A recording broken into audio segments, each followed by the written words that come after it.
कूड़ेदान विषय पर 100 से 120 शब्दों में एक लघु कथा लिखिए।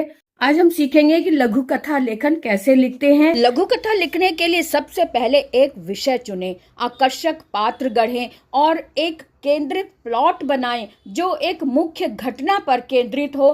कहानी की शुरुआत तत्काल पाठक का ध्यान खींचे, इस ओर आपका ध्यान होना चाहिए। फिर एक प्रभावी अंत लिखें जो पाठक को विचार के लिए छोड़ दे। अंत में अपनी कहानी को संपादित करें और यह निश्चित करें कि प्रत्येक शब्द कहानी में योगदान दे रहा है। कहानी लिखते समय हमें किन किन बातों पर ध्यान देना चाहिए?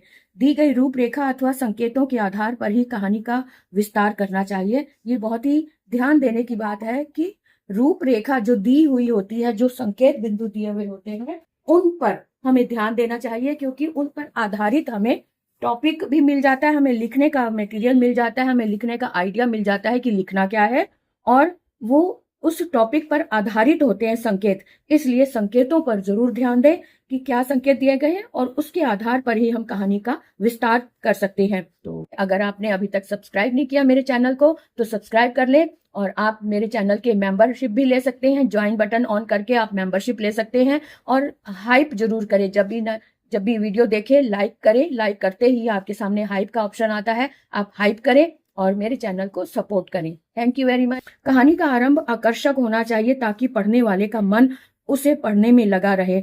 एक छोटा सा आइडिया मैं आपको यहाँ पे दे दूं कि कहानी का जो टॉपिक होता है ना, उसकी परिभाषा एकदम स्टार्टिंग में उसका तात्पर्य से शुरू करें कि कहानी के टॉपिक का तात्पर्य क्या है, और तात्पर्य जब समझ आ जाता है तब पढ़ने में अधिक रुचि बन जाती है। कहानी की भाषा सरल, स्वाभाविक और प्रभावशाली होनी चाहिए। उसमें बहुत अधिक कठिन शब्द और लंबे वाक्य नहीं होने चाहिए। कहानी को उपयुक्त एवं आकर्षक शीर्षक देना चाहिए। शीर्षक का बहुत महत्व होता है। शीर्षक आकर्षक होगा तो कहानी पढ़ने में रुचि आती है, और कहानी पढ़ने को हम मन लालायित होता है। इसलिए कहानी का शीर्षक बहुत अच्छा होना चाहिए। जैसे इसका एक उदाहरण दे दूं मैं आपको। उदाहरण देखें, जैसे कि ये वाला बहुत ही इम्पोर्टेंट भी है, और आजकल जैसे कि 2 अक्टूबर हो के चुका है, और 2 अक्टूबर को आपको पता है कि स्वच्छ अभियान भी शुरू हुआ था इसी दिन, है ना।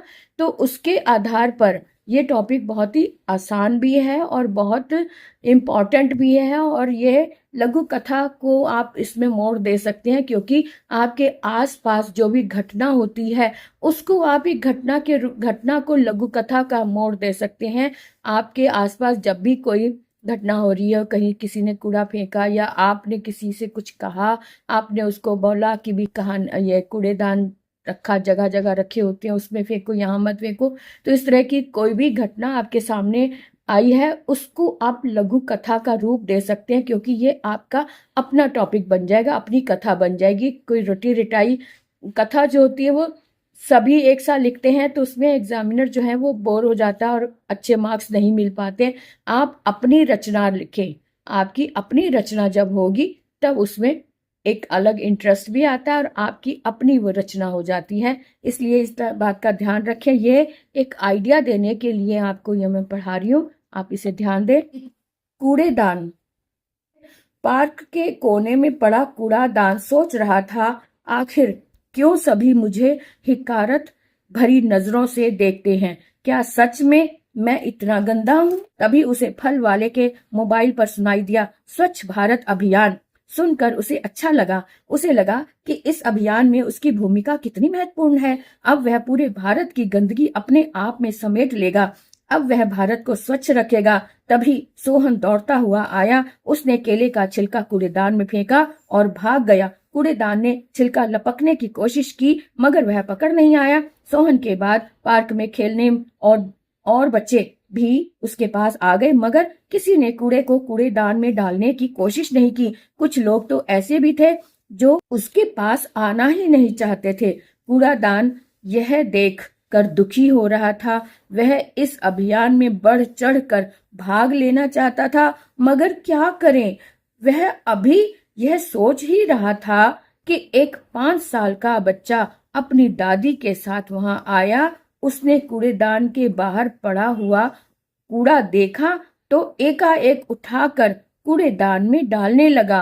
उसकी दादी माँ ने उसे मना किया, सौरभ तुम्हारे हाथ गंदे हो जाएंगे, मत करो। मगर बच्चे ने सारा कूड़ा कूड़ेदान में डालकर ही दम लिया। कूड़ेदान सोचने लगा, सच में इस अभियान को हम नहीं, सौरभ जैसे बच्चे सफल बनाएंगे। है ना, समझ आया? तो ये एक छोटा सा अनुच्छेद है, जिसे छोटा सा लघु कथा, जो उसमें मुश्किल से 3 या 4 पंक्तियों में ही आ गई है, लेकिन एक घटना को हम लघु कथा का नाम देकर, रूप देकर इसमें ऐड कर सकते हैं। तो आपका जो टॉपिक है वो बहुत ही सॉलिड बन जाएगा। इस तरह से आप अपनी लघु कथा लिखने का अभ्यास करें।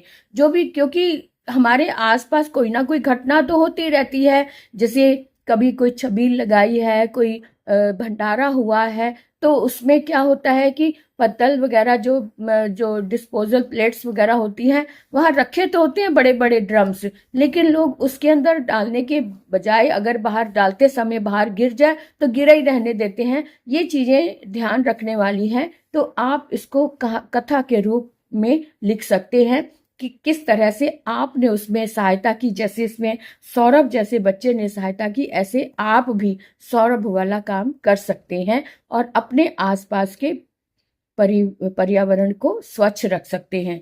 तो आज के लिए ये वाला टॉपिक आप लिख सकते हैं।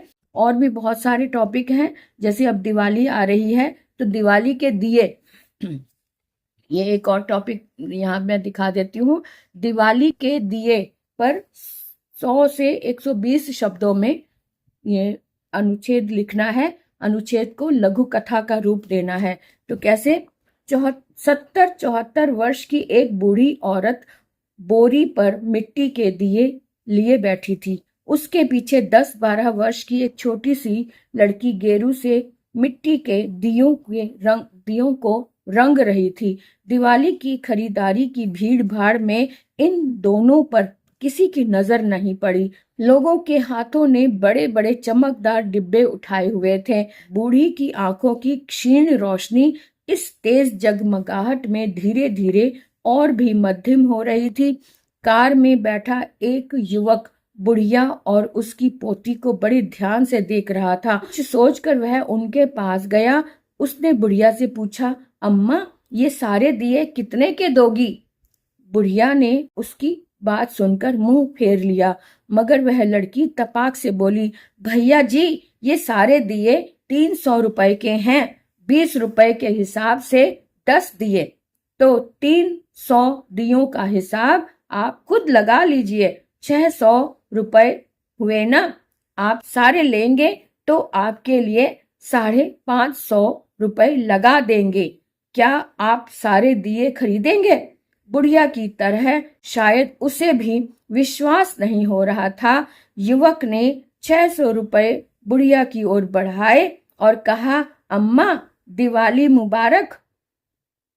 बुढ़िया की आंखों की चमक हजार हजार दियों और बिजली की लड़ियों की रोशनी से भी अधिक थी।